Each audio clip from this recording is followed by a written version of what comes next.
What's up, everybody? Welcome to an episode of Cigars Unbanded. We got Lampert with us today. Dr. Stefan Lampert is in the building. What's going on, everybody? Nothing much. Check out this cigar we're smoking tonight. Stefan, your Salomones are some of my favorite Salomones. Yeah. What's the magic behind? What's the magic? So the magic, I mean, our golden retailer, I think the first golden retailer was the Salomon with the Connecticut, right? When was it? How many years? I can't even remember. That's 22, 3, 4 I think, years. right? 22? Was it 22? I think so. 22. I was a little bit nervous with making this Vitola because I'm not sure how the US market, if the US market will like it or not, because it's not a common Vitola, I would say. Usually, you go with Robusto, Toro Grande, but Salomon is always a little bit complicated. I would say not just in the US, but many people, have issues with lighting up the cigar. First of all, because you just light up the foot, right? Just a little bit. It's a little bit tight at the beginning, but it opens. Yes. Mm-hmm. Yeah. And I saw a lot of people, they don't know how to light up a cigar, like especially this one. Mm-hmm. Yeah. Well, some manufacturers. Ron even cuts it. Right. Yeah, Ron even cuts it. Yeah. Just like, I can't wait. Well, have you watched Ronnie, treat cigars? The guy's a barbarian. I mean, the way he lights a cigar, it's just, he's an animal. No manners, that guy. Yeah, he has like sticks and rocks to like light it up. My first Lampert I ever smoked was the Golden Retailer, the Maduro version. Oh, nice. It's one from Nicaragua. Yeah, that one hooked me. And then I didn't know what I was buying at the time, and I accidentally bought the Connecticut's because I just assumed the Salomon Limiteds were all the same. And then I smoked those, and I was like, wow, these are really good too. And then I just kept going. I just kept buying stuff. I know Matt was a big fan of Don Patron at the time. So, and then Ocean Breeze is like everybody's favorite. It seems like I haven't seen anyone really. It's such an approachable cigar. It's like anybody. Yeah.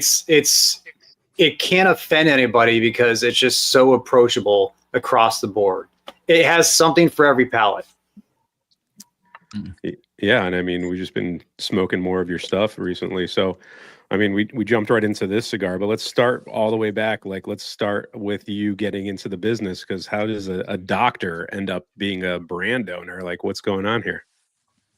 Yeah, so basically, I had no intention of making cigars. I'm an attorney by trade, also a lawyer by trade. How I got into it, actually, I just had clients coming to my law office. They want to smoke cigars. And at some point I said, guys, I have to make a house brand. You cannot just walk in, smoke my expensive Cubans all the time, Otherwise I have to charge you more per hour, right? It's not gonna have, yeah. So story short, traveled to Costa Rica, found the factory Tabacos de Costa Rica, pitched my idea of like making a house blend, no band, nothing, just a plain band, sent me 1,000 cigars, very small. And yeah, they liked the idea. Produced, waited for 6-7 months or 8 months, got it into my law office, had my little humidor. Clients came, smoked it, love it, want to buy a box. I said, man, it's not possible. Book another appointment. The company pays for it anyway. They keep pushing. And I went to a cigar event, I think it was at an embassy or somewhere, and I got approached by a distributor in Austria. He said, hey, I want to bring your cigar in. I said, hey, man, I have no idea how that works. I just make like cigar for my little law firm. He said, no, let me help you. And he got in touch with the factory because all this paperwork, if you ship things to Europe, it's complicated. It's not just like in the US, and you like unique certificates and anyhow, we got it in. I think 2,000 cigars, and 3 or 4 months later, we got the award Cigar of the Month. It was actually El Gringo was the first blend we made. The Robusto, the Robusto, very European. And then it started spreading around the other country. Everyone was whispering because, what cigars are you smoking? Because everyone is talking like in the US, what are you smoking? And then I got approached by one another importer around Austria, like Hungary, Germany, Slovakia, and that's how I got into it. Got bigger and Hmm. bigger. Yeah. So I'm thinking like back to who I heard talk about Lampert first, and I think it was you, Matt. Like, how did you stumble upon the brand? Where did I get it from? I picked up the Azul. So I forget where I got it, but I picked up the Azul. And here's the thing, like, you know, it's I'm blunt. Like, I like the Azul. The Azul didn't blow me away though. And then after that, one of my buddies sent me the Dom Patron. The Dom Patron freaking knocked it out of the park. And I was like, and I didn't really consider myself a Connecticut guy. That cigar just like it started to turn me into a Connecticut guy. That and then the Rojo. I mean the Limitada 25. The 23 is very good. The 25 is freaking amazing. I mean that is in my opinion your best work to date. Although started out this freaking Solomon's great too. But yeah, I mean there's a lot to like. And I didn't even mention the Ocean Breeze. Very good cigar too. The guy, you make a cigar for every palate, and none of your cigars blow out any palate. Even though the 25, that's a fairly strong cigar, but it's not rough. It's just very full, very satiating, but it doesn't give you that like kind of char that a lot of like more fuller body cigars tend to do. That was a rant. well, how did it start, Stefan? Like when you went to go blend, was there a cigar you had in mind and you were like, let me see if I can replicate this? Or were you literally starting from, you know, just the leaves and kind of putting things together to see if you could blend something yourself? No, so the idea, so what I had before that, the main story, I mean, I traveled to Thailand. Was super rainy. I just traveled over Christmas usually, like you know, beautiful weather because in Europe weather is shit. So I traveled to try, got really shitty weather and brought all my cigars. I keep smoking. I was so bored. I just make notes with cigars, different brands. I like this. I don't like this, and I just had like you know, there's a little notes with me, and that was the basic with my factory. I sat down with the factory guys, with the blending master. Look, this is what I like. This is what I don't like. And he kept blending. He gave me samples till I said, "Oh, this is actually good." Gotcha. And the first release was the Patron, you said? Gringo. Oh, the Gringo. Okay. Gringo, yeah. How I came up with that name, Gringo. So placed the order, paid, super nervous. You know, European guy wires money to San Francisco, to Costa Rica. Like, wow, not sure if they will ever receive the product. Right? Dicey. Yeah. Keep calling the factory. Hey, what after like 3 months? Because we agreed around 4 months. Hey, what's the status? Have it rolled? Yeah, we are working on it. I said, damn it, you know. And I was really pushy. Like, hey, what's the status? What's the status? And the secretary, it's somebody. She always said like, the Gringo is calling. Translated. I said, well, okay. Why is she calling me Gringo? And that's why I came up with the name. Yeah, it's fitting. I love that. It's very fitting. I mean, yeah. So the first factory you worked with was in Costa Rica then? Yes, Costa Rica, yeah. Okay. And who do you work with there for the nerds out there? Tabacos de Costa Rica. There Tabacos you de go. Costa Rica, yeah. Johnny, one of my favorite factories. Is a big fan of that factory. Yes. Very much so. I make with them like crazy project, and you know I'm really good friends now with the guys from the factory. They do an amazing job. I mean, the blends, you know, they didn't make like not just Lampert, they make also some other famous brands. I mean, you guys know, and they just do an amazing job, like with tobacco blending. Yeah. I don't know what makes them so special, but their tobacco just always is like a step above. It always feels like the way they curate it and just have it prepared to be, you know, rolled up into cigars is always like just perfect from, you know, all the brands they produce for. I think what's one of their secrets, the fermentation. I saw their fermentation process. I've never seen in any other factory like that. Really? Never seen that. Yes, the fermentation. It's crazy how they do it. They do it like every factory has like kind of like their own way, and Costa Rica has really their own way, I would say. Okay. Yeah, because you work with 3 different factories, right? You're in 3 different countries. Yes. Okay, so you have the DR, Costa Rica, and then Nicaragua. Yes. So can you kind of go into what maybe makes Costa Rica a little bit different than the other 2 factories? I mean, first of all, what's I'm not sure if everyone, if people know Costa Rica, the factory is attached to, and they have like their own farms in Ecuador for the wrapper. That's why, and they really take care of their wrappers. If you can see the wrapper, for example, the Ocean Breeze or this one, they're all like super beautiful. Like they really take care. It comes from their own fields. That's one point. Next point is their fermentation process. When you see how they ferment the tobacco, I mean, it's on the second level. If you guys want to show come to the factory, do a tour anytime. But it's really something I haven't seen before. That kind of passion or like the kind of technique they put into it. It's their secret. They don't go into details how they do their fermentation, but they just do it right. Yeah, they don't want that to leak, huh? Yeah. No, it's a hidden secret. Is it safe to say there's some of that Costa Rican tobacco in this? No. Oh. No Costa Rican tobacco. So many people think there's a lot of Costa Rican tobacco on the market. It's not. It's just made in Costa Rica, but there is not much, not much Costa Rican tobacco on the market. So let's talk about this cigar then, because this is the Salomon that will be released for next year, correct? Next year, yes. That's the plan. So you guys smoked the Golden Retailer, I think 2022. That was the one with the Connecticut wrapper, right? Yep. It was a big success, and at some point I said, you know what? Let's try that blend with a Habano wrapper. So with this wrapper, we made it, and how it happened actually. So we made it. It was in the humidor, and it got lost. It got lost in the humidor. Is massive. And I keep pushing the factory. Said, look, I placed this order like 1.5 years ago. Where are the cigars? No, we sent it out. It's like impossible because I didn't receive it. So every week a girl was checking in the humidor. I said, okay, do me a favor, please just walk through. It must be somewhere. And was it like two months ago? I said, oh, I found some Salomons. I said, what's the number? Oh, these are mine.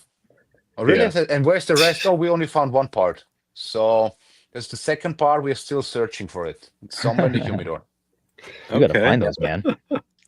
Yeah. That's the real story. Yeah, it's messed up. Yeah, I don't make it up. Yeah. So what can we go into the details of the blend? So wrapper is Ecuadorian Habano wrapper. Binder, we have Ecuadorian Habano binder. What do you guys think? Filler. I mean, I think everyone knows because you guys have very good palates. I mean, I don't know if it's Dominican. Yes, it's in there. I always make cuvées. Yeah.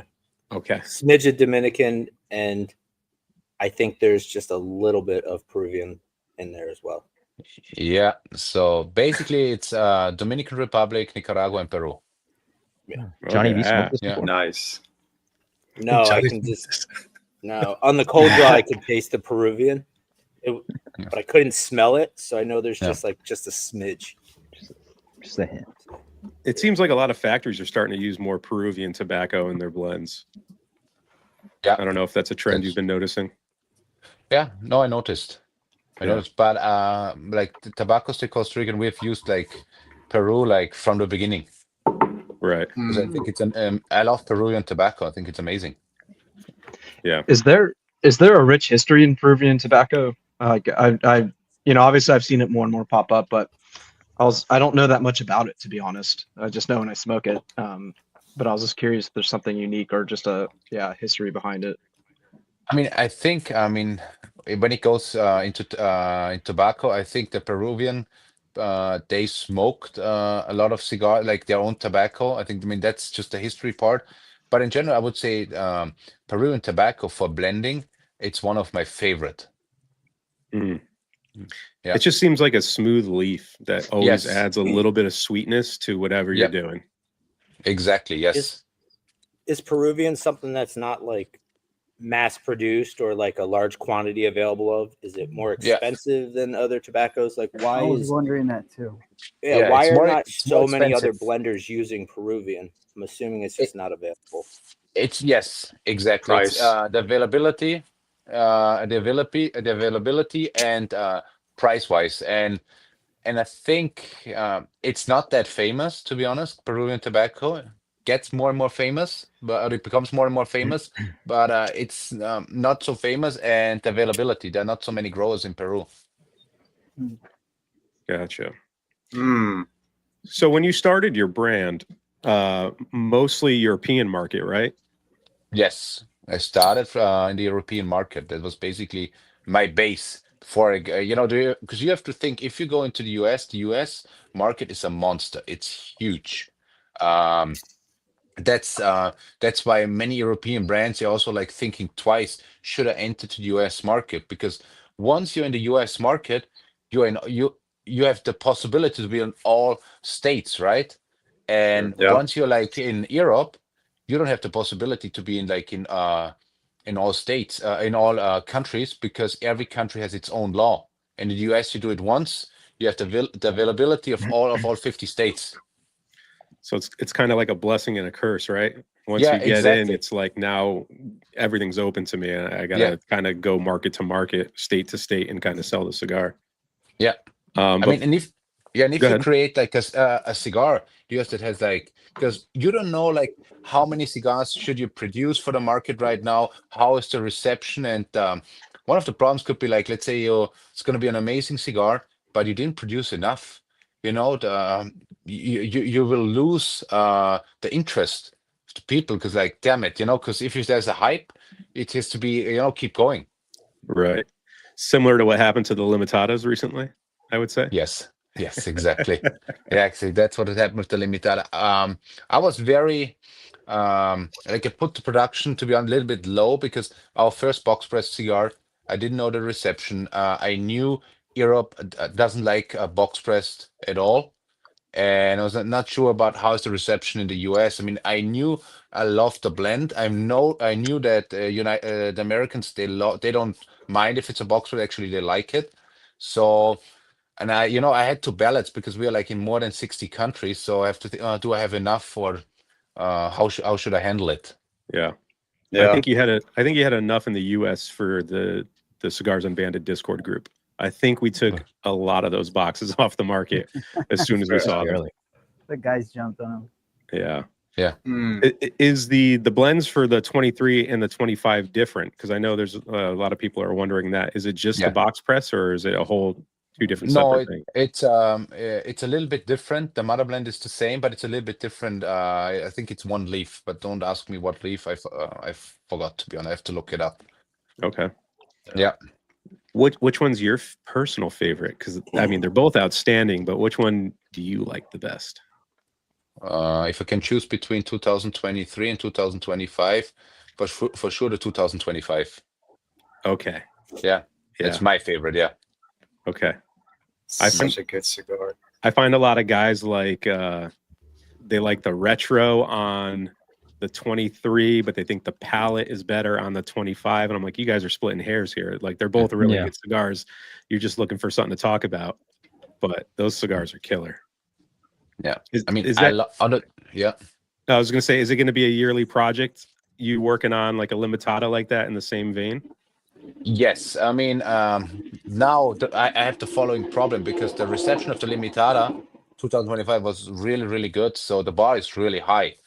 So I have to think, okay, 2026, it must, how can I beat the 2025? So yeah, it's concerning for me, but I have an idea. Okay. Yeah. Can you share that idea or it's under wraps for now? Probably I like. No, it's fine. I like, to be honest, I like the box pressed. Why? Because it's a very open draw. I know Hugo doesn't like it, but he has to stick to 2023. And yeah, I have some idea with some tobacco I've never worked with. I mean, I would just tell you. So I'm thinking of if I have enough tobacco from Costa Rica, from the own farm of Costa Rica. Yeah, hasn't been on the market. Oh. Okay. Yeah. Size-wise, would you play with a different kind of Vitola every release to kind of keep it different, or do you like the box press so much that you think you'll go back to it? I think I will go back to it because the reception was so good with the box press 6x54. I mean, why should I change the size? Because everyone loved it with the Right. with the 6.5 by 56. I had some countries were a little bit complaining it's too big, and when with the 6x54, everyone was kind of happy. Right. It's kind of like in the middle. Is that just the European market complaining because they like those small, dainty little ones? Yes, they are complaining. They were complaining. Right. Yeah, sell them all here. We'll take them all. Do not worry. Yeah. No. You can make a I haven't shipped Lancero for anything. Actually, somebody asked me, make Lanceros. Yeah. Yeah. Well, you have that A size that's pretty famous. I know a couple of us have smoked it, and that thing is no longer around, but guys hunt that thing down. You know, it's so interesting. When we made this A size at the beginning, the reception wasn't that great. And we waited like for a year, and all of a sudden people keep asking. Yeah. You think they aged a little bit better, or it was just people weren't finding it? That's the one that Fred smoked on a live, right, Peter? It's like that. Yeah. That's the one, and he really liked it. You did their podcast not too long ago, Stefan, the Cigar Avengers. Okay. Fred, who kind of does the hosting over there. He loves that A size. He can't get enough of it. Yeah, and Johnny, you were a big fan of the A size too. I know you bought a bunch of those. Yeah, I love that cigar. Yeah. What do you think the hardest thing it is like about blending for two different countries or two different continents? You know what I mean? Like the European market is just so specific to what they like, and then kind of coming to the US, it's more broad. Is that a struggle to kind of keep like both, segments of people happy? Yeah, it's a big struggle. It's very, very complicated because in the US, I know kind of the palates. For instance, in my opinion, I mean, correct me if I'm wrong, the people from California, they tend to be like more like on the European palate, in my opinion, like not too strong. They like a lot of Connecticut's in California. And it's like kind of like Central Europe. And when you compare, for instance, Northern Europe, like Norway, Sweden, or like kind of like Southeast Europe, like Bulgaria, Romania, they're on the strong side. Maduro. You know, it's really to kind of find that mix, that everyone likes. It's really difficult. And, I cannot divide my business in like, okay, this is the US entity and this is like the European entity, because then I will have a fight, because then I have other countries complaining, I want to get this from the US. It's always the same game. Right. Yeah. That makes sense. Do you find certain lines sell better in the US than they do overseas? Like, do you do more of the Nicaragua stuff in the US and then maybe Costa Rica overseas just because of the different palettes? Yeah, I mean, I think if I look at the numbers, fire alarm. Okay, we're good. No, I think in the US, so everything sells that's like going to like the Toro size, and it was in the Maduro into like a Morado that goes good in the US, but also the Connecticut. But in Europe, for instance, like the darker the wrapper, the less sale it is. Yeah. Just on an appearance. Yeah, just appearance. Yeah. But I think it's because of the Cuban idea, like that's in people's head, like, hey, if it's a dark cigar, it's super strong. Right. Yeah. Which is not the case with you, because the Limitadas, obviously, I mean, they're full body, but I wouldn't say they're full strength. You know what I mean? Yeah. Yeah. No. So my rule is like, let's say if it's a 3 out of 5 in the US, it's a 4 out of 5 in Europe. It's always +1. It just scales up. Okay. Yeah, scales up. Yeah. Gotcha. If you guys have any questions for Stefan, let's touch on the cigar. We want to give Stefan feedback on the cigar. Let's do like a first third. Yeah, please. We'll start off with Johnny. Honest feedback. Hasn't been released yet. Otherwise, I will smoke it by myself. Honest feedback. I love this cigar. I'm even like privately messaging the guys in the private chat. I'm in love with this cigar. I love the like blast of like Nicaraguan like pepper at initial light up when the draw started to open up. I'm getting some of that like Dominican funkiness through the retrohale, and the Peruvian's really starting to pick up. I don't know if you guys ever had like you guys remember Chunky bars? There was like that chocolate cube with like raisin in them. No. That's what this is like. We're not that old. A World War I kind of thing. It's like The Great War. Damn it, man! It's all right. It's like a raisinette, but like darker chocolate, not as like artificially sweet. This thing's incredible. I'm not bullshitting anybody. I love this cigar. I cannot wait for it to be released. And I love the Solomon. It's a fan favorite, man. I love it. I was hoping you were going to say the next Limitada was going to be a box press Solomon. I was like, oh baby, the best of both worlds coming. Ooh. Yeah. We'll save that for a different release. But Sean, what are you getting on this one? I'm getting just an amazing cigar. I mean, hands down. I at first I was getting like a cream cheese frosting, like not like from a can, but like a really nice one from a legit bakery.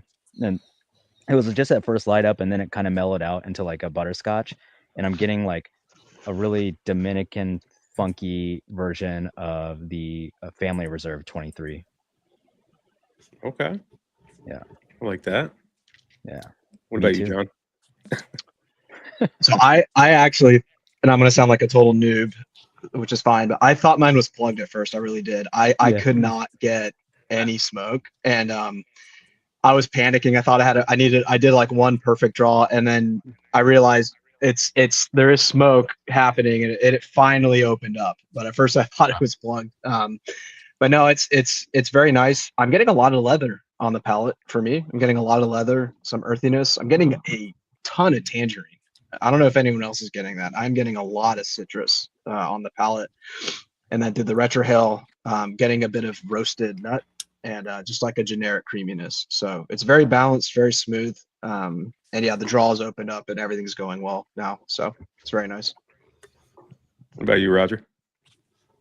Yeah, man. You know, when John said that, that's something similar with me. When I barely lit it, I was a little bit worried because I just got just like tobacco, like the first few draws, and I was like, okay, like, but then it opened up and I got a ton of pepper in the beginning, like through a big draw, the retro, there was a ton of pepper, and I was like, damn, this got more pepper than I thought it was going to, but it wasn't overbearing.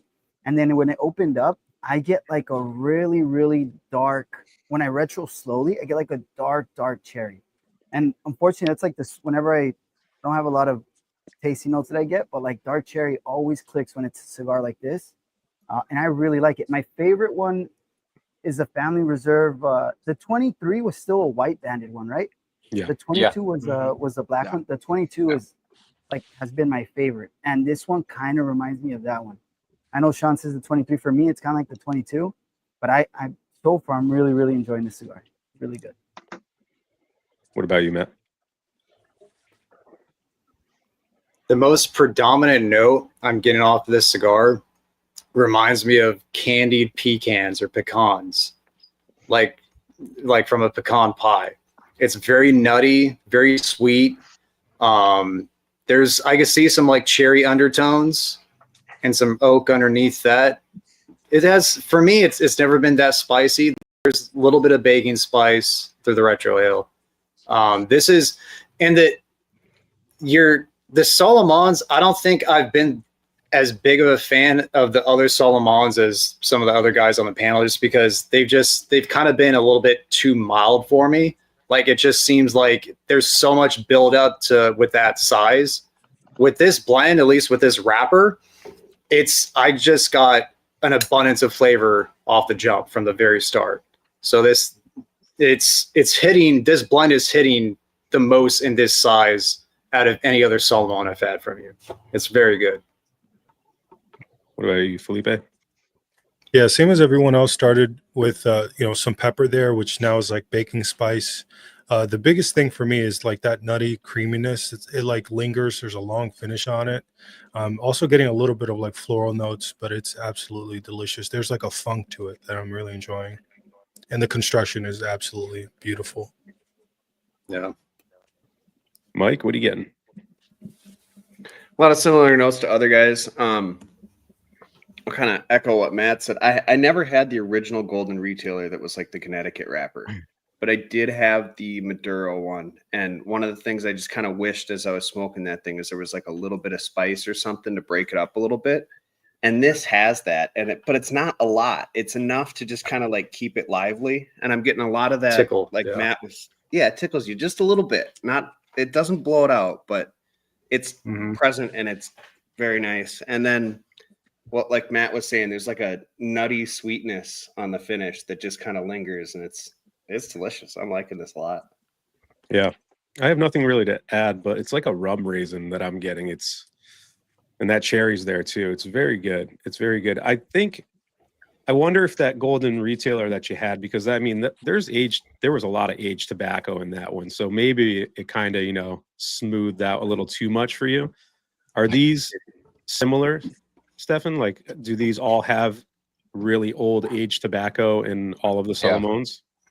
Yeah, I mean, this one is, especially this one is like super aged because it got forgotten in the humidor. Right. Yeah. Yeah. It's a happy accident. Yeah. Right. Yeah, by accident. Yeah. Yeah. What do you guys think strength wise, just for me to understand, like out of 5, 1 to 5? This is just a medium straight across for me. It's like Say a 3. 3? Yeah. Okay, yeah. That's what I said. Yeah, 3. Yeah. Because you don't really blend strong cigars in general. Yeah. You're not a strength guy. No, I don't. For me personally, I don't like super strong cigars. It's not my style. I know there's a market, but we just don't do it. Yeah, and you don't make any 660s. Come on, man. When are you gonna come out with one of those for the U.S. market? I know. I mean, I have like 2,000 boxes ready for the 6x60. Yeah, but I haven't came up with a good blend yet, to be honest. Yeah, they'll sell here, man. Yeah, I know. Everyone keeps pushing me make a pepper bomb, but I'm not sure. Yeah, why would you want to if it's not something that you don't smoke? Yeah. Like, come on. Yeah. The people that smoke your cigars don't smoke that style of cigar. Yeah. It's like why appeal to a market that's not yours, Yeah. Yeah. What would be your most pepper heavy cigars? Is it the Murado or the Oscuro? One of those? Yeah, the Oscuro. That would be the heaviest. Yeah. Yeah. I like that cigar. I find that cigar with age really smooth. Like it's not peppery to begin with, but it does have more than most of your other blends. But if you put some time on that cigar, it just rounds out really nicely. It's really smooth. What about the new one you got coming out, the Verde? The Verde, it has some pepper. It has some pepper, but not too much, only just a little bit. It has pepper in there. Yeah, it's what is it, like Mexican San Andres wrapper, binder, filler Nicaragua. Yeah, it's we're gonna release it in November. The cigars are ready, but the boxes are not ready. They're currently on the boat. It's basically, I only have the Robusto here if you guys can see it. Ooh, I'll have to try Nice. that one because that's one of those combinations that like a lot of companies do, and they kind of all taste the same. Yeah. But when somebody pulls it off, it's really good. Yeah. So you're oh, go ahead, John. A few questions about that. A few guys has asked about the black card thing. They wanted to know if this Salomon is from the black card group, the membership, and there was something else on here about that. There we go. Yeah. So if you're a black card member, is this the Salomon that's up there right now for reserve? Yeah, for reserve, yes, you will get that first, the super aged ones. Yes. Nice. Very nice. Yeah. Beautiful. Yeah. And We're just queuing up everything. We have the Ocean Breeze as well is coming. We have a little bit of a delay because of the trade show. Everyone was super busy, so I have to apologize. But in the next 2 to 3 weeks. what were you going to say, John? Did you have a question? More of a comment. I was going to say I love the Ocean Breeze might be my favorite. I love the Dom Patron, but one that I feel like goes under the radar a little bit. Maybe this is just my perspective, but I love the addition, the Rojo. That is just one of my favorite Connecticut's. Beautiful cigar. I love that cigar. Do you, from your perspective, Stefan, do you feel like that one gets as much love as the Don Patron? Or do you think that one flies a little bit under the radar? Maybe it's just me, but I think that's a phenomenal Connecticut. It flies under the radar, but if I look at the numbers, the Don Patron is it's moving better. Yeah. Yeah. Don Patron, That makes sense. Yeah. What's your most popular blend? I would imagine it's Ocean Breeze. Ocean Breeze. At the trade show, people were like really like waiting. They went crazy for the Ocean Breeze. Yeah, everyone was like, want to try. Yeah, Especially the Ocean new Breeze. sizes. Yes, the new size. Especially Yeah, the yeah, new new sizes. sizes. We had the Gordito, the 4x58, and the Toro Grande, 6.5 by 56 at the trade show. 4x58 is like an interesting size. I love it. It's I think if you compare it to the Robusto, it's a little bit more intense because of the thickness. Yeah. Okay. Yeah. Very More cool. intense If you guys have Ocean any, Breeze. Yeah. yeah, which is nice because if someone does want that step above, the regular Ocean Breeze, that'll be for them. If you guys have any questions in the chat, make sure you're throwing them out there too. We'll try to highlight them. So for the black card, is that only capped at what is it, 200 members, or is there going to be more members in there? No, 200 members maximum. Because for me, it's a big IT thing, and I want to keep it small at the beginning to see how it works. I don't want to throw out everything. Very small group. Basically, all the members that I have right now, I know them, so which I really like. I can really deep into like feedback. Yeah, but at the end, it will have That maximum you could 200. trust. Yeah. Yes, I can trust to give me honest feedback. So yeah. Gotcha. So if people drop out, those numbers will then become available for other people to Yes. purchase, and then they'll be Yes. always 200. Yes. Yes. Nice. Yes. Sean, I wonder how much money we can get on eBay if we sell our cards. We could probably get some money. Yeah.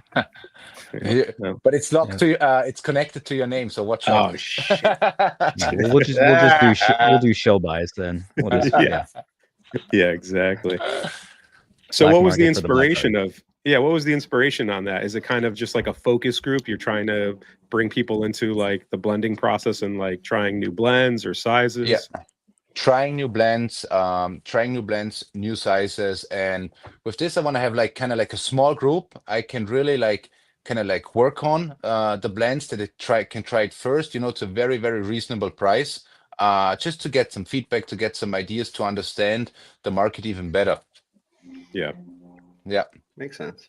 And did you find that you have like enough people from the US and from Europe? Did you get a wide spread of people who signed up for it?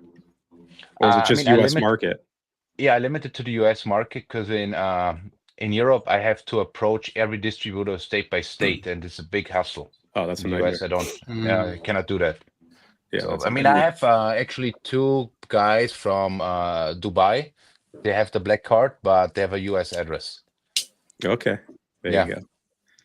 Yeah. Well, speaking of Dubai, the Dubai pig, John sent me one last year, and they were pretty hard to find. And then once I smoked it, I called Hunter and I was like, "Hey man, do you got any more of these?" And Sir Louis definitely had some stashed away that I picked up.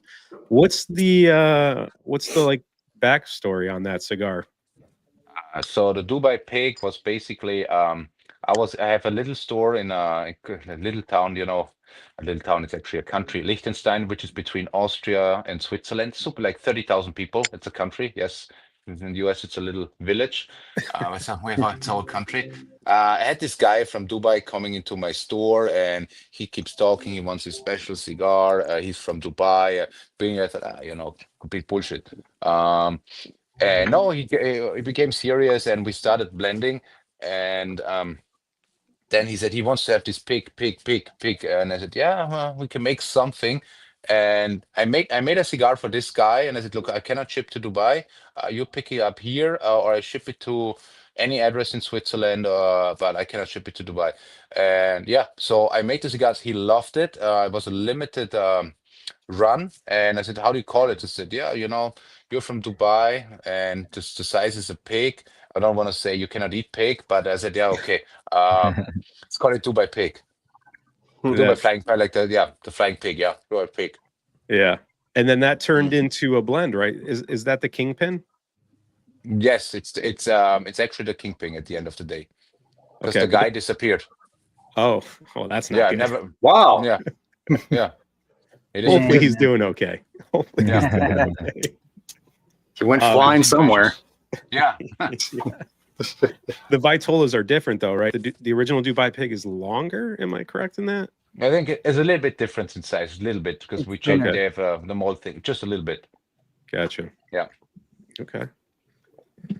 But yeah, that was the Dubai pig. Yeah, I mean, I think for that size, I mean, it's a 4x62. I think it's a very complex cigar, and just the people should know the Dubai Flying Pig, or the short perfecto, has more tobacco in there than this Salamones. Really? Whoa. Really? Yeah. Yes. Really? Yes. Yes. Wow. Yeah. Interesting. I would not have guessed that. Yeah. Mhm. Huh. They smoke quicker. I mean, or unless I just smoke them quicker, but that's crazy. Interesting. Stefan, any interest in ever doing a blend with Cameroon wrapper? I was just curious. I would just love to see what you could do with Cameroon. I would be very curious. I mean, I've thought about it, but we don't have at the moment. I don't have good access to it, to be honest, with Cameron Wrapper, and there's so far no. And also with Cameron Wrapper, Cameron Wrapper is super expensive. It will make the cigar pricey.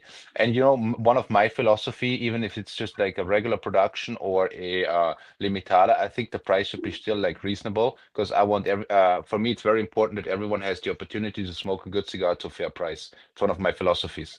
I could have charged for limitada probably $30-$40, but no, I don't want to do that. Yeah. Well, I You're think not gonna make good the on you. $100 cigar like the other guys, Stefan. Nah. No, I Good man. I think it's not me. Yeah, I think that's one of the most recommended cigars that we always, because people are like, "What's a good budget stick or a good starter stick?" Ocean Breeze always gets brought up just because for the price you're paying for that cigar and the experience that you get from that cigar, it's really hard to beat. I mean, it just always performs well, and it's such an approachable cigar that anyone can have and have a good experience with. Yeah. It'd be a great cigar to give to somebody for their first cigar, because it's very affordable. It's a smaller size, and it's not going to blow out anybody's palate. And there's nuance there that they probably won't be able to get, especially if it's their first cigar. But it's not gonna turn them away from the hobby. Yeah. JD said, "Is Habibi here?" He's probably on the treadmill somewhere. What an experience it is to work with Ronnie, huh? Because I remember I bothered him for a while to get your cigars in, and then he finally listened. That guy's a nut job. When Ronnie lost, he's a lot in the zoo. Yeah, but he loves it. And Sean, didn't you just bring in Lampert to Relief? Yeah, we did. Yeah. Ocean Breeze was unsurprisingly sold out, but we got pretty much everything else. Dom Patron sold out in 3 days. I was able to snag one. Nice. But yeah. So the new Vitolas, I was telling my partner John, I was like, we got to get as many as we can, and we ended up ordering 20 boxes of each size. Nice. Wow. Nice, man. Yeah. Because there's not too many Lampert dealers around you, too. I remember you saying, right? No, I think the closest one is Canada. Yeah. And So you have a small exclusivity, bat. kind of. Yeah. Mm-hmm. Yeah. And we were fortunate enough that right around the time we were ready to bring them in, we there was a broker that just started carrying your brand, and so he reached out, and it made it very accessible for us to get. Yeah. Is that like a whole different can of worms? You find getting the distribution through the US, because you're a very boutique brand still, but you're popping up more all over the place. So how's that been kind of like transitioning into getting your, cigars across the entire US?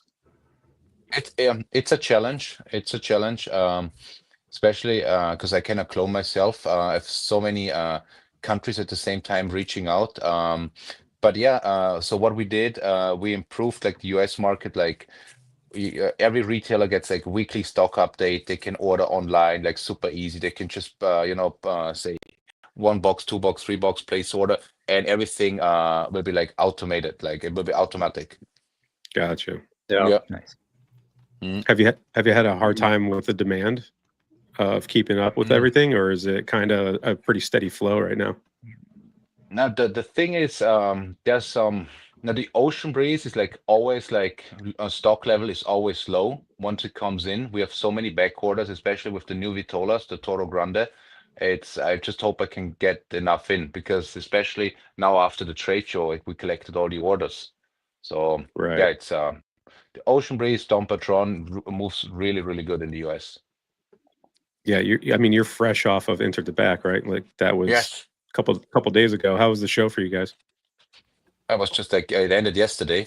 Yeah. Yeah, no, it was amazing. Very good reception. Everyone loved the new product. We had so many countries showing up.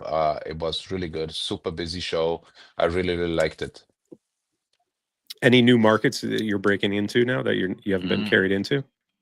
Yes, so we are opening in Saudi Arabia, opening in Kazakhstan. Cyprus is a new market for us, and can't even remember because there were so many people there. And I think 2 more, but I can't remember. That's a good problem. And I to have. think like Yeah. right now is a great time to be in your position because of the hyperinflation of Habanos. And you're Yes. offering something that can give just as much enjoyment for a fraction of the price, especially with your Yeah. mindset with price points. So you're in a great position, like worldwide, in a great position. Yeah. No, I think the feedback that we got so far, they like the cigar, they think the prices are fair, and yeah, product is moving. And it's a really good thing for us. Yeah. Nice. So what's next for Lampert? Like what do you got coming out? Do we have blends Yeah. that are going to be releasing soon? I don't Yeah. know if you can give details, but Yeah. this year going No, into next okay. year, we know this is coming. But Yeah, this is coming. I'm working on the Dom Patron with a Habano wrapper. That's gonna be interesting. Yeah, because I haven't done a lot of Habano from Costa Rica, so I want to improve that a little bit. I think it's gonna be a special release. I'm not sure when it's ready. It's rolled, but not sure when the aging is finished. We have the Dom Patron in 6.5 by 56. It's gonna be very, very interesting. Then what else we have coming? For the Black Card members, we have a super aged cigar, 5.5 by 54 Robusto, super limited. And I'm also working on I want to see how the Dom Patron is in a box press cigar, in a Connecticut box press. It's gonna be interesting. Nice. Yeah. Wow. that box. Go ahead, Matt. So I was wondering, like, because you did the band change, was it 2 years ago for the Dom Patron? Yeah. I love the old bands. It's part of its nostalgia. But I'm wondering, did you see like a very evident change as far as like movement of product once you put your name on there on the band? But yes, of course, yes, of course. It was a beginner's mistake, no names, but people were talking. What is that brand? Yeah. Yes. Well, that's good. Yeah. I love the about- bands on these. These are gorgeous. They're sick. bands. Yeah, dude. Yeah. Gorgeous. Thank you. What about like Detail there.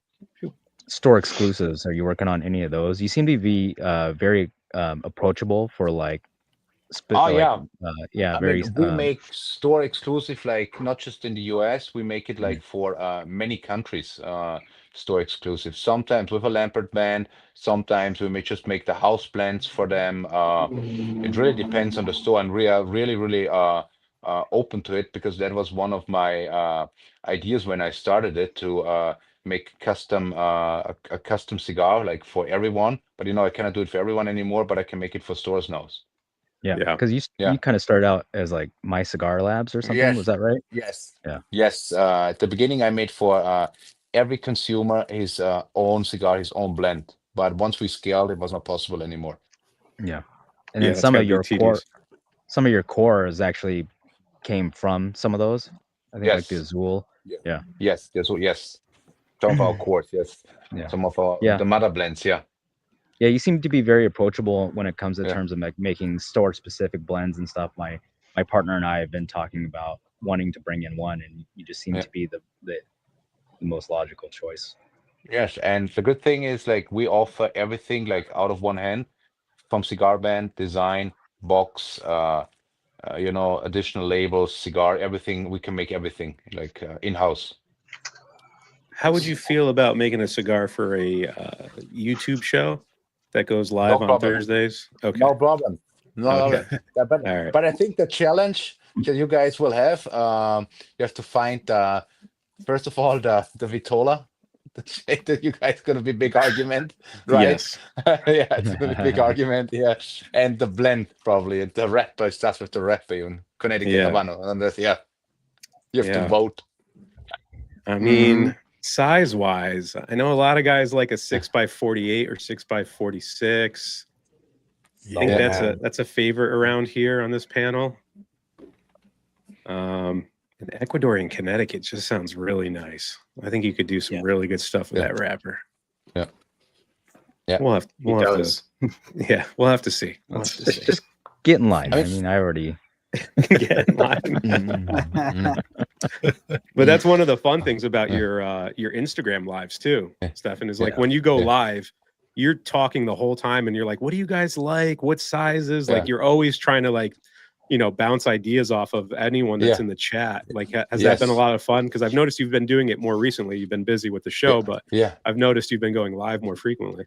Yeah. No, I like to get ideas.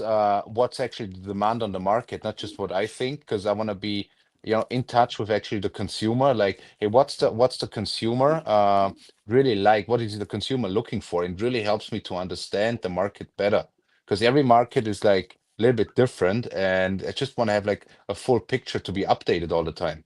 Yeah. Yeah, and your lives are Yeah. great because you definitely get like groups of people from all over the world are joining in Yeah. too. Yeah, that's what I like. I've like usually who is online first, the United States, then later Bulgaria is joining, a little bit later Greece is joining, and then a little bit later Hungary is joining. It's so much fun. And now Michael's joining. What's up, Who's- Michael? Who's And now this guy? Michael's now Las Michael. Vegas is joining. Who's this random guy? Get him out of here. I just woke up. What's today? Dr. Lampert, what's up? Oh, nothing much. What are you doing? How are you doing, Michael? I'm good, man. I'm good. Good to see you. Good to see you too. I have a question, guys. Yeah. Have you seen a lot of box press Connecticut on the market? Box press Connecticut. Not too much. Not too much. I think of like the Espinosa has them. Wagashi Wagashi. from Dunbarton. Yeah. Yeah. That's Yeah. the one that comes to mind. Not too much. Espinosa Though. Crema has one of those. Senzia Fina, Connecticut. They have one. I've heard it's not very common because of the breakage. Is that true? The Connecticut wrapper is just really tough to put in those presses. No, the challenge that we will have, because I already discussed it with the factory, is like when you do the box pressed in the mold, and you will see, you can see, not always, but black stripes, the box pressed, you can see them. It doesn't look nice. Gotcha. But yeah, that's one of the things. That's why I have to figure out how bad it will look. Like, is it like just a little bit, or that's have to figure out. That's what I have to figure out. So it's mostly just presentation that doesn't affect Yes. the blend or anything, but Yes. visually No, people might see visually. it and go, eh. Yeah, exactly. Like, not so nice. Why should I pay that? It's a recheck. Okay. Yeah. We got a comment here from Skinny. He said, I've heard you've blended with Nelson Alfonso. Any truth behind this? I mean, Nelson is a good friend of mine.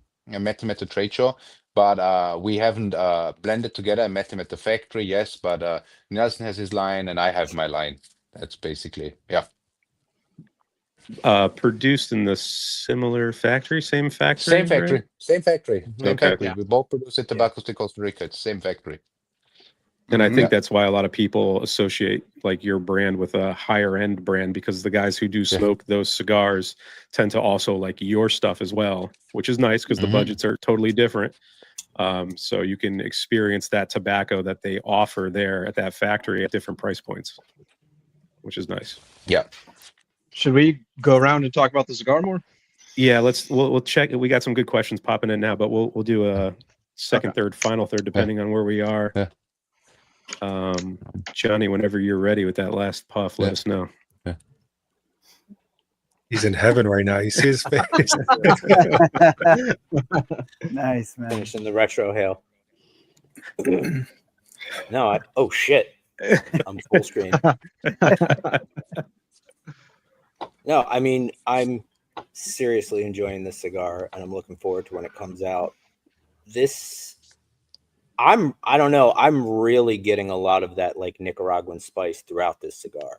And I thoroughly enjoy like spice through a cigar. I'm still getting that like chocolate and raisin. Not getting any dark cherry. I'm kind of looking for it, but everybody's palate's different. But I love this cigar. And I love this Vitola. I don't know, if it's not cost effective to make it or something. And I don't mean to like go off on like a total tangent, but I'm known for this. The Connecticut Solomons, the Limitadas, I bought the last 3 packs of those last year. And I know it sounds like cheesy and I'm probably going to get made fun of, but last winter was the best because I would go to the lounge. We all get like dressed up and shit, right? And everybody's busting out their Cubans or their fake Cubans or whatever. And I just bust out that Connecticut Solomon and everybody's like, what the fuck is that? And I'm like, don't worry about it. You can't get it. And I just enjoy it. I love it. And I need to get more Connecticut Solomons. So whenever they're available. They are Did you actually. say- It's in the humidor. Yes. Oh, it's in your humidor. That's what it is. Yeah. In the factory's humidor. It's in the Okay. factory's humidor. I have them ready too. Just thinking when to release. Maybe like box like 5 Habano, 5 Connecticut. That's one of my ideas. Yes. I love That's that. really cool. Yeah. And if you could bring the Maduros back, you should do a 555. I would buy. It's from a different pallets. factory. That's the problem. Ah, shit. Yeah. You can't mix Nicaragua and logistic wise impossible because otherwise you have to do an import. Yeah. Mm. I think the 10 count boxes are perfect too. Yeah. So if you did 5 and 5, because prices are getting up there on cigars, and a lot of people don't want to buy 20 cigars, but they'll buy a 10 pack. You know what I mean? So it's like the sweet spot for like LEs or limited runs, I think. Mm-hmm. And do you guys like with boxes? Because I've always wondering, because boxes for me, it's science. You guys like the hinge box, or you don't mind if it's also like the cabinet box, like 5-5, or like just 10 in one row? If it's a 10 count, I like 10 in one row.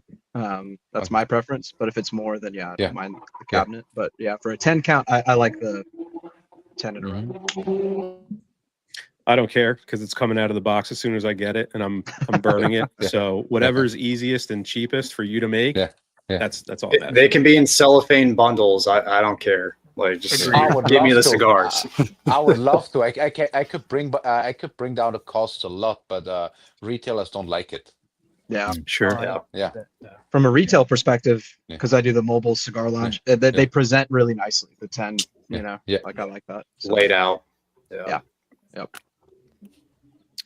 Sean, what are you getting for flavors on the cigar? Yeah, I'm loving the cigar a lot. I mean, just like Johnny, this thing is really complex to me. Like it transitioned quite a bit. Like I was getting a lot more of the leather, and that sweetness was kind of dying off in the second third. It's kind of picked back up a little bit more, and that Dominican funk is still in there for me.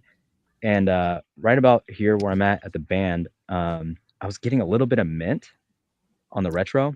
Peppermint. And and it just like it blew me away. I mean, just like all the different flavor notes in this, it's really great. It came out of nowhere. Like I was getting a lot of fruit, a lot of raisin, There's like a rum kind of thing going on, and then all of a sudden I got peppermint, and I was like, oh, I wonder if I say this, someone's going to call me stupid. But I'm glad you said it first. That way, it's not just me. Yeah. What about you, John? I'm glad you said that because I'm absolutely getting that. That's spot on, Sean. So good call. Yeah, I'm still getting leather, a little bit of oak, a little bit of earth. As it's gone on for me though, I'm getting a lot more like butter pecan. But it's like has kind of a roasted characteristic to it with a little bit of creaminess. It kind of almost reminds me of like a butter pecan, like ice cream almost. And then peppermint for sure. That's spot on. So I might have to hop off quickly here, guys, here in a second because this thunderstorm's rolling in faster than we thought. So I'm gonna try to stick it out. But if I have to just bounce, just want to say, Stefan, thank you preemptively. Thank you. It's great. But yeah, I'll stay on as long as I can. But I might have to hop off. So. All right, Roger, what about you, man? For me, it's like Sean said earlier, the sweetness did die down a tiny bit, and then it ramped back up here once I'm getting to the band. It's the same thing for me, like a dark cherry kind of sweetness. I was getting a tiny bit of earthiness. I am getting that. The cigar got a little bit bolder for me, but it's like Lampert cigars all have like this. They're more of a like refined kind of. Sometimes when a cigar gets bold on me, it gets nasty, like earthy or just bitter, but this one's staying really good. I'm not getting any peppermint, but I'm getting a tiny bit like on my palate afterwards, like a tiny bit of cinnamon spice. I'm really enjoying it. Still, for me, it hasn't been that complex, but the flavors have been really good. Michael, how's the first third? It's really nice. There's some nice woody notes on this, some nutty notes. I'm just like kind of trying to assess what I'm getting after the nipple right now. So, it'll take me a few minutes, but so far very nice. It's got a musky kind of very old tobacco blend to it. Tastes like. Nice. Wow, look at that face, Matt. Nums. Butter. I love one of my favorite notes on a cigar is butter. That's the main note right now. Butter, candied pecan, getting some cherry and oak. It's like a beautiful mixture of all those notes. A little bit of I'm not getting the peppermint or mint. I'm getting the bacon spice still. Very balanced. I'll say medium plus for me, like 3.25 out of 5. It's delicious. This is my favorite Solomon. Felipe. Yeah, just reiterating what everyone said. Getting more leather on this, like a peanut shell creaminess, and there's this funk, which I absolutely love getting that, Dominican funk out of cigars. And I already told the guys in the chat, I'm going to definitely buy a box of these when they're out because they're delicious. I can hook you up with my black card, bro. It's going to cost you, but There we go. we'll make it. We'll make it. Sean's going to undercut me. He's going to undercut me by $5. Oh yeah, Dr. Lampert, is there going to be a second release of black cards? I think like next year, because there will be a second release, but this year, probably not, because I just set up the new system, so every Black Card member can have like their own. They can enter like with their code into the system, and they can place orders before the product is landing. We will release that. We will update it like in the next week. So it's all like this IT thing. I just need a little bit more time because I'm just it has to be. It has to work. That's the main thing. Mm-hmm. Yeah. Mike, how's the cigar? It's great. I mean, I think it was Felipe or Matt, or not Matt, Mike. The aged tobacco funkiness, which I just love. There's plenty of it on this thing. There's still a nice amount of spice to balance out everything else. And then like, I'm a big fan of like the lingering notes after the finish between draws. And there's just this really nice, like nutty, almost like bready sweetness that lingers on the palate between draws. I'm really enjoying this cigar. I have nothing to add. I think I'm getting more of that rum raisin kind of pecan thing going on than some of you, but a little bit of coffee and leather has like entered the profile, and it's that peppermint is just kind of there on the long finish, and it's nice. It's not super complex, but the flavors that are there are all balanced, nice and even. But we had question earlier about the Family Reserve. I know a lot of guys in the Discord like love that cigar, the 23s. We're still finding them every once in a while, and when we do, everyone calls the shop and gets a box. Is that going to come back? Because it's been a while since that's been released, correct? Yes. I'm pretty sure we'll come back next year. The thing is, what I'm thinking about is I'm discussing this with Henrik Kellner. If we're gonna put it, because now it has I think it has the Connecticut wrap on it, right? The 2023. Because Henrik said, okay, you know what? Let's change it to the Habano wrapper, because he has some special Habano wrapper. That's one of my ideas, to change it to the Family Reserve, but with a Habano wrapper, to have something new. Market. Okay. Is that something you've already tested, or is that just ideas still being thrown around before you start putting the stuff together? No, I tested it already. I really liked it, but I always want to get a couple of more opinions, just to be sure, because sometimes my palate is off, so I just want to be sure that I'm not confused, because I really like it. I just want to see, that Henrik, who's actually in charge of the production, he must also say, look, I love it, because Henrik, I really, really admire his palate as well. So it's very important, his feedback for me. Yeah. What did the change in wrapper do for the blend? Do you think it makes it a little bolder or sweeter? Do you have like an idea? Okay. Sweeter, because I love sweetness in a cigar. It's one of my favorite. Yeah, sweetness. And if you have noticed my cigars, what's very important for me, because I'm really, really focusing on the wrapper. I don't like, there are cigars on the market, probably on purpose, when the wrapper is a little bit sour. And that's what I really, really don't like. I really like sweetness. It must be sweetness, a super sweet wrapper, or like at least neutral, but not sour. Gotcha. And which is easy to do with the Connecticut, which is a lot of Connecticut's tend to have that astringent sour component to it, which you don't get off of yours. Yeah, exactly. When you first started getting into cigars, were you more so into the Cuban side, or were you into New Worlds? Because being overseas, Cubans are a little bit easier for you to get a hold of. Did that influence you when you started getting into blending and whatnot? Like, what were you smoking when you started blending? Yeah. I mean, to be honest, in Europe, like, I don't know how many years, 10, 20 years ago, what was very common in Europe, let's face it, was the Partagas D4. It was like everyone's daily smoke. It was like $8 to $9 cigar, Partagas D4. Now it's 30. It was like everyone smoked like 1 to 3 Partagas D4 a day. This was basically the cigar that you smoke like every day. And yeah, I was a lot into Cuban cigars because they were like 10 years ago reasonable priced, and New World cigars were not really that common in Europe. Yeah. Yeah. Was there a Cuban blend that you were kind of trying to mimic for your first few cigars? No, not really. Just as kind of like a direction.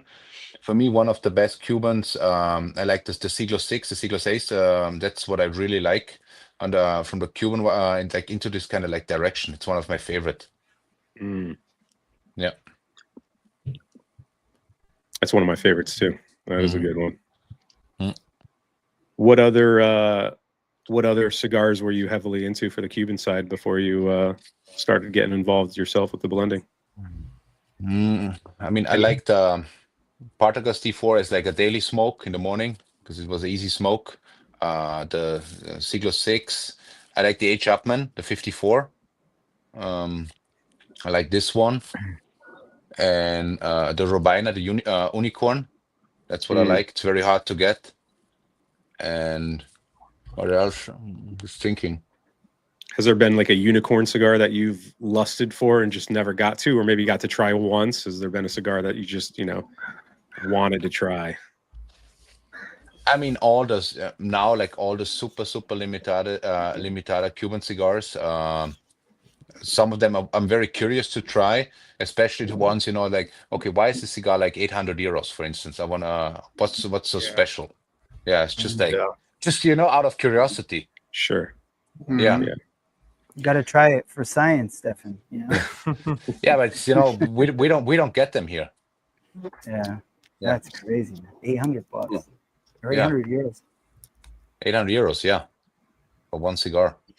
I mean, it's just got to be the story, how exclusive it is, you know, the whole Availability. yeah, the allure behind those cigars. Because Yeah. we do a series every once in a while where we smoke like $100 cigar to kind of like see if it's worth it or not. And usually they're, Yeah. you know, every time they're Yeah. almost not worth it. But the Yeah. whole, you know, elaborate story that these companies come out with, the box, the presentation, like, you know, still not worth $100, but it's always fun to try stuff like that and just experience it because it's so, you know, outrageous. Yeah.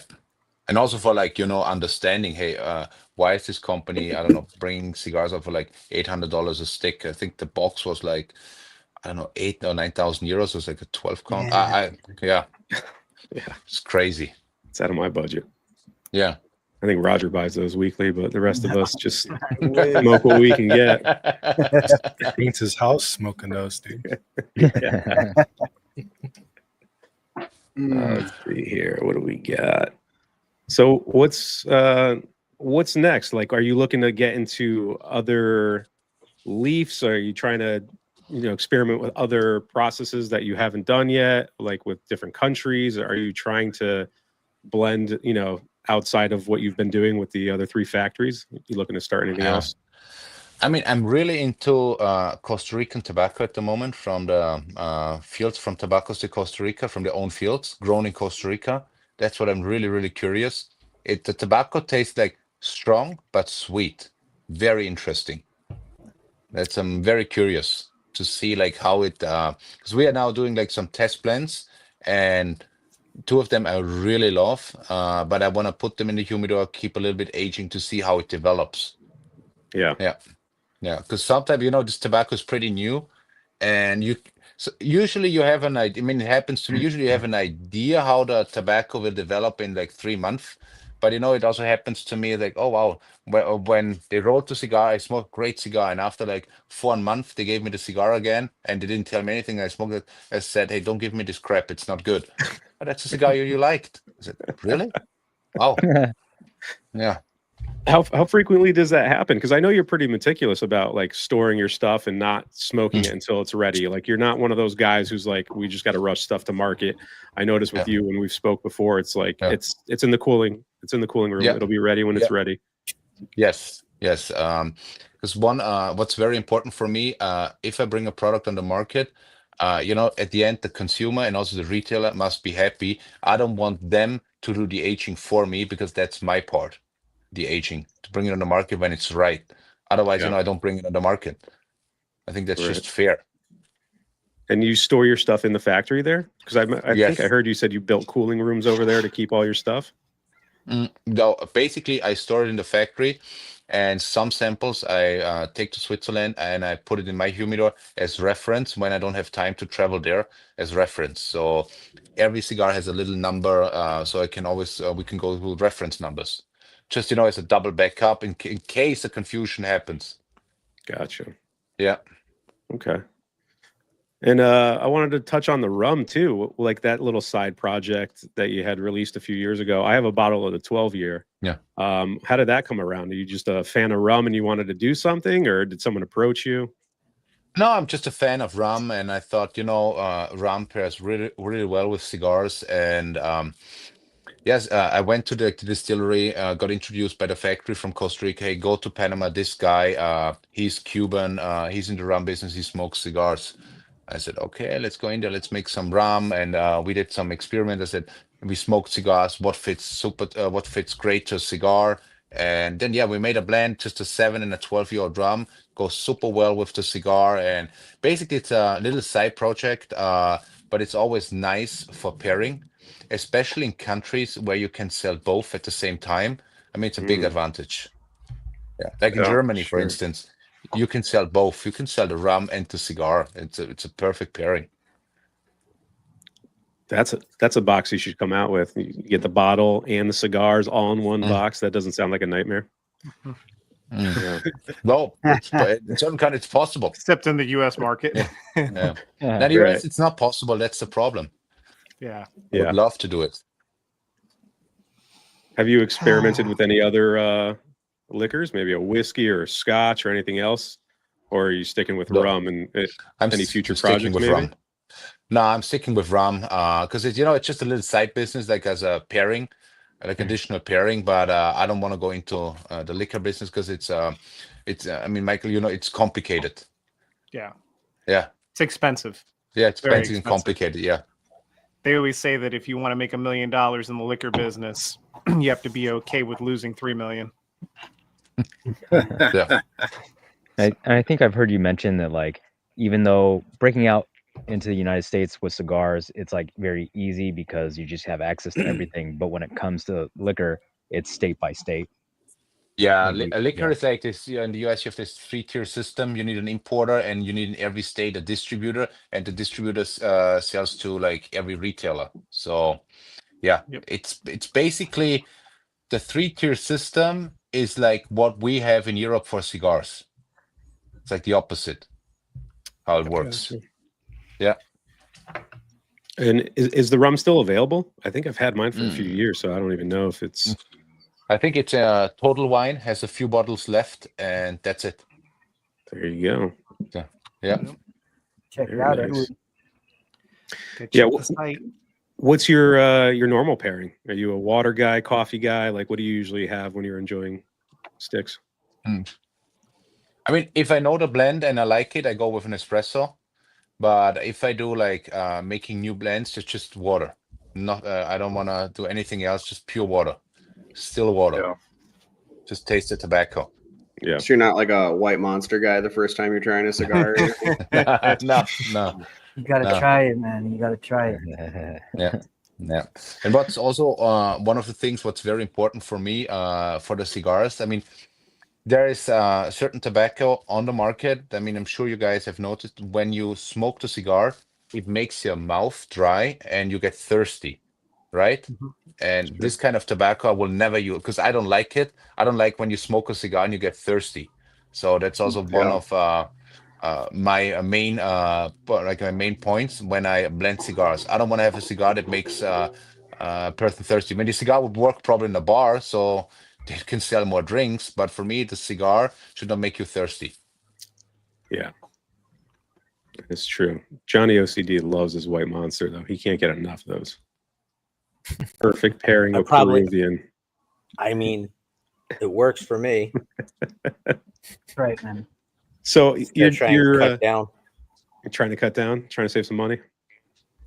No, trying to save my heart or something. Why are you drinking 3 of those a day, right, Johnny? I do about 6 a day. 6 a day? Jeez. Wow. I used to Monsters a do. day? I used to do a dozen plus a day. No bullshit. Damn. For how long, Johnny? Wow. Since 2012. When I quit smoking cigarettes, I picked up a Monster habit instead. Probably should have stuck with the cigarettes. Yeah. I don't know what would kill somebody faster, but Monsters are still cheaper though, Yes. Yeah. even at 12 a day. Yeah. So are you still touring overseas right now, Stefan? You're doing a bunch of events because I know you've been all over the place. Yes, I did a lot of events in Europe. What's next? I will do an event in the UAE, United Arab Emirates, in October. 2 in Dubai, 2 in Abu Dhabi, and then in November I have one event in Thailand, Bangkok, and after that I'm in Hong Kong for 3 days, 3 events. Yeah. When you coming back to the States, man? I know, but last year I was in the did a lot of things in the States, but now I also have to do the other side of the world. Yeah. I mean, you're a one-man show, right? It's not a big production, so you got to be worldwide now. Yeah. Yeah. And the Asian market is picking up like crazy. That's a huge market. Yes. Crazy. Yeah. Where are you distribution-wise? Where are you in Asia? Like, are you all over, or are you still trying to get in there? No, we're basically all over, but Hong Kong is for sure the best market for us. Why? Because Hong Kong has so many cigar lounges. You can smoke like in the super beautiful lounges. It's really good, and people smoke a lot in London, even in Hong Kong, even though they pay a fortune for the cigar. Really? Yeah. Oh yeah, Hmm. tobacco tax in Hong Kong is crazy high. What's your biggest market? I think Has at to the be moment. US. No, I think it used to be US, but now Hong Kong is like a really good market. I mean, that's like because you know, with Hong Kong, it also goes into China from Hong Kong. So Right. yeah, Yeah. Well, when you come back to the States, I heard Relief is going to have like a Lampert party, and Sean said he's going to fly us all out there, so we can do like Nice, a man. Cigars Can't wait. Unbanded First class. Yeah, That's he's right. jet. Dude, first class. We got that long That's money right. out there in the Pacific Northwest. yeah, all 8 of us are going to get flown out on private jets to do an Yeah. event. I just had to borrow Nick's or Leo's. You know. Leo's jet. Yeah. Yeah. Got long legs, dude. Long YouTube legs. AdSense, baby. Let's go. Are you going to be at PCA next year? I'm not sure yet. I haven't looked up the dates, to be honest. I was so focusing on this trade show in Germany. The next 2 weeks, I will look it up. Okay. When is it? In I April? think it's April 10th. April 10th? April 10th, I think. Yeah, in New Orleans. New Orleans? Yeah. What's the difference between New Orleans and Vegas? Because I haven't been to New Orleans yet. About triple the humidity. I was gonna say like 20 degrees. About triple the humidity. But April's kind of nice though. New Orleans will be nice. I think Matt is the only one who went to New Orleans last year and has been to the Vegas one too. Did you notice a difference? It was great. Matt? You loved it? I was anticipating suffering from swamp ass the entire time in the Big Easy, but it was beautiful. Like the weather was like California weather when we were there in April. It was great. Yeah. The visuals are terrible. They're just awful. Woof woof. But if you guys have any more questions, throw them in the chat now. We're winding down. Anyone on the panel want to do some talking? I've been talking for a bit here. I don't know if you guys have any questions. You asked my question because I was curious when anybody, right, when a blender starts kind of making their own brand and start blending their own cigars, like what they are smoking that makes them like, you know, not copy something, but what they get inspiration from. Because I was curious if Stefan, you only smoked like Cuban cigars or what in the beginning, but you pretty much answered that. I mean, now, you know, I also smoke some other boutique brands. I smoke because I want to see what's on the market, like what other companies are doing. I'm not focusing on Cubas. I'm not focusing on mine. I'm really open. Like prior to trade show, I went to Cigar World, like which is I think Europe's biggest retailer. I picked up so many different cigars. I just want to see, hey, what's going on? What's on the market? Nice. So yeah, I think it's very important because it also helps you to understand tobacco even better. Sure. Yeah. He really tries to watch your overviews, Roger, to get a grasp on what's going on, but he's been having trouble lately. What do you like smoking, Stefan, right now besides your stuff? I picked up because I asked Peter, because Peter gave me some feedback. I picked up, I think, Carrillo. I picked up because I haven't smoked Carrillo. I think for I don't know. I'm not sure if I've smoked it. Picked up Carrillo, Hoya, El Pulpo. I picked up. I just picked up, like, you know, from every box I picked one actually. To see. Yeah. Yeah. And I think if that's I the way like to do it, it I too. keep the band. Yeah. Yeah, because a lot of guys will be like, "Oh, I only smoke my stuff," or "I only have time to smoke my stuff." It's like, well, you know, how are you doing your research? How do you know what's selling? Yeah. How do you know what people are moving? Like, you got to try everything that's out there, even in your position, just because you know you might be missing something. There might be something you find in a blend that you're like, "Oh, I could definitely use this in one of my cigars." Yeah, exactly. Exactly. Or especially like if this is cigar of the year 2024, this is cigar of the year 2023, 2020. You know, I pick all these cigars up to see, okay, what's so special? Why is it cigar of the year? Right. Yeah. It's good to check that stuff out for sure. Yeah. And tying into that, it's just out of nerdy curiosity, on average, like how many cigars do you smoke a day? I mean, at the trade show, I think it was like, but it's not per day, it was like 10 to 12. But usually, I would say 2 to 4. Seems reasonable. Yeah. Morning, afternoon, Yeah. When's your Yeah, favorite or time to enjoy a cigar? You a morning guy or an afternoon guy? morning. Night? No, morning guy.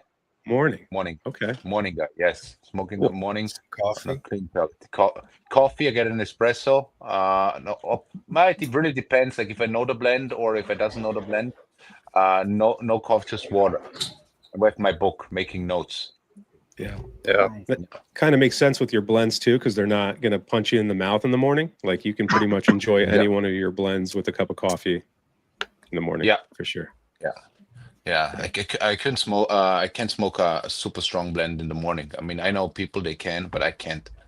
It's possible for me. That's not for me either. Yeah. Let's touch on the final notes again before we get out of here, guys. Johnny, how did the cigar finish out for you? Oh, I loved it. You know, it's funny when you guys were talking about the peppermint, because as that Vitola like tapered down, that spice was like building. And like when you said peppermint, it kind of clicked in my head. I'm like, yeah, that's what it is. It's not quite pepper, but it's like peppermint, but it still maintained that sweetness for me. And I know nobody like touched on it or, you know, maybe didn't get it, but I was getting like a fair amount of dark chocolate and I thoroughly enjoyed it. Sean, what about you? Yeah. Some of that sweetness has died down quite a bit actually now, and it's more of just like a cream and a woody note, and leather, a little bit of earth. Like right now, this is smoking to me like a Connecticut that I would smoke in the morning, kind of like an Espinosa Crema, but with a lot less pepper. Roger? That like funkiness ramped up towards the end. I'm losing it now, and now I'm getting a bit earthiness, a bit of leather. The sweetness is still there, but it's died down quite a bit. It's still a good cigar. I know Leo asked if it was smoking hot for anybody, but it's still not. I'm almost done with it, and it hasn't gotten really hot for me. Michael, where are you at in the cigar, and what's it tasting like? I'm about halfway through with it, and yeah, just echoing kind of what I had overheard when I joined and what I've experienced. You know, there's just a lot of really nice, rich, aged tobacco funkiness to it. There's some coffee that comes in and out, some nice nuttiness. It hits basically all the flavor spectrum, right? And then that oak note. Heard some people talk about some rich sweetness, getting that. It's just firing on all cylinders now that I'm kind of at the halfway point almost and in the second third. I really like it. Matt? The flavors are intensifying. Getting this like toffee butterscotch kind of sweetness. Sorry, some crows are fucking flying around. Toffee butterscotch sweetness. The oak's ramping up as well. The spice is ramping up, but still manageable as it tapers down. Very enjoyable. It's doing like a crescendo as far as like the strength and flavor. It is my favorite Solomon that you make. Felipe? Yeah, final third is more oaky and leather, but overall, my favorite notes in cigars is that aged funk, sweetness, and that creaminess, and this had all of that, so I really enjoyed it. What about you, Mike? Kind of the same as everybody else is saying. The oakiness and leather is ramping up, but it's not like super saturating on the palate. It still remains, it's not like really, really dense. I think a lot of times when I hear those notes, I think it's a real thick flavor intensity, but this kind of remains to be like a medium cigar, but with those flavors ramping up. And then that whole like peppermint thing that everybody's talking about, I see it and it's interesting. I like it. It's a good cigar. Yeah. I like it a lot. I think for me, like, you know, I watch a lot of Ronnie's lives and we go back and forth with Lampert a lot. He says it's clean tobacco. And I think when people think like oak, leather, you know, richness like that, they think heavy.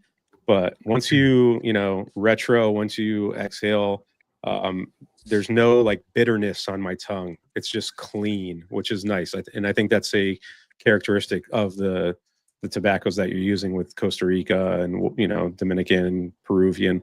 Like that profile is just usually smooth throughout and no harshness. So the fact that it's carrying through on a big cigar like this, I think shows the quality of you know, the factory and the And tobacco behind age. it. Yeah. And age. And age, yeah. Yep. Let's see. We had a question here before we head out. Jonathan wants to know when are the cigars going to be ready for the black card people? When will they be shipping? With the next with this shipment, it's I think it's freezing or packaging. I think they're packaging right now, but it's coming. I'm pushing to get it into the US this month. There you go. Nice. Yeah. Some people wanted us to tier the cigar tonight. We can touch that real quick. Johnny, what would you give the cigar? It's S for sure. S tier for Johnny. Yeah. Sean, what about you? S. Roger? It's an A tier for me. Close teetering on S, but A tier, solid A tier. Michael, I know you're only halfway, but how's it going? I mean, so far this is definitely an A with the potential for an S. Hound Dog? S for me. This is the best of the best from your Salomons. So Felipe? Yeah, S tier for me as well, man. Mike? Same. I like that there's a lot going on without it getting muddled. It's got like a lot of different flavors going on in it, but it's not like they all mush together. They kind of stay independent flavors and you can taste them all. And I'm a sucker for that kind of shit. So I'm loving this. Yeah. I'm going to give it an A tier because I'm thinking Salomon's.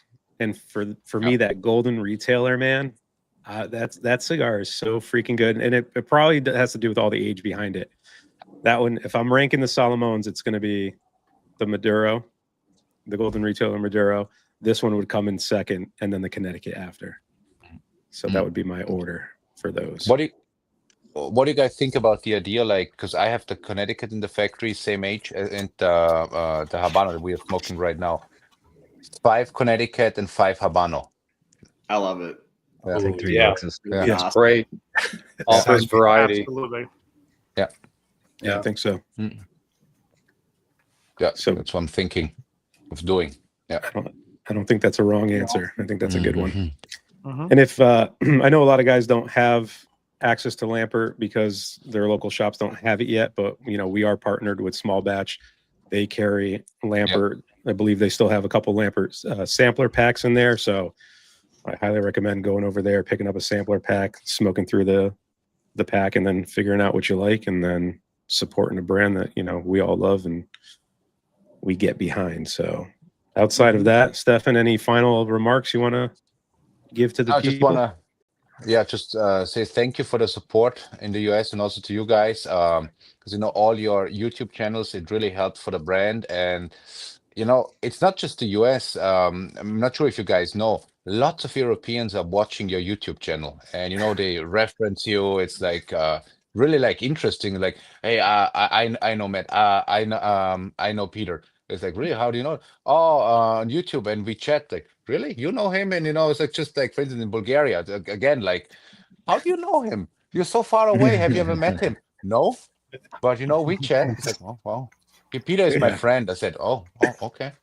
Yeah, okay. I think I woke enough. up. It was like 6 a.m. I got a text from you. It's like, hey, people know you in Bulgaria, and you had a picture with a bunch of people behind you. I was like, that's so weird, dude. That's so weird. I was like, okay, wow. Peter's connection, so I have to be careful. Yeah. That's right. That's right. Be careful. Yeah. Don't make any mistake. Yeah. Yeah. But we want to thank you, Stefan, for coming on, man. We've been fans for a long time. We really appreciate you being in the Discord, being connected with our group, and hopefully a project down the line with Cigars Unbanded could happen, and we'll have some more news on that. Yeah. I think, we'll have some more news on that maybe later down the line. All I'm right. excited. Sounds good. All right, everybody. Thank you very Likewise, much for hanging out. Guys on the panel, it's been a pleasure. Chat, it's been a pleasure. We will see you Thursday for the next episode, but have a great rest of your weekend, and we'll see you on the next one. Later, guys. See you guys. Later. So yeah.